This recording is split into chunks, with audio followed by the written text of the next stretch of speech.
បងប្អូនដែលចេះធ្វើនំវិចនំអីម្ដងអាមេរិករកលុយបានណាបងប្អូនដូចខ្ញុំមកផ្សារអញ្ចឹងនេះចង់ញ៉ាំនំសមជ្រូកបងប្អូនអើយនៅអាមេរិកតំបន់ខាងខ្ញុំនេះ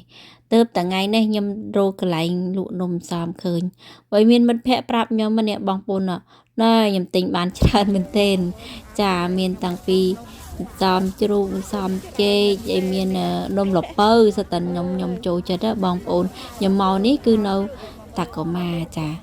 តាកម៉ានៅវត្តតាកម៉ាបងប្អូនគេលក់សមជ្រូកហើយនំសមជ្រូកគេណាសិតលាក់ខ្លួនណាបងប្អូនមិនចេះតែងាយរកទិញបានគេដាក់ក្រៅឲ្យអត់ទេគេសង្ងំនៅក្នុងកេសល្អណាស់ទិញតែមិនសួរគេទេច្បាស់ជាអត់បានញ៉ាំទេព្រោះអីនៅអាមេរិកដល់ខែត្រជាក់អញ្ចឹងគេដាក់ក្នុងកេសស្នោបងប្អូនមកទិញហ្នឹងគ្រាន់តែនំហ្នឹងអស់$50បានសមជ្រូក6ហើយបាននំល្ពៅនំចេកអីទៀតស្វាយចិត្តមែនតើថ្ងៃនេះហេងព្រោះអីចង់ញ៉ាំហ៎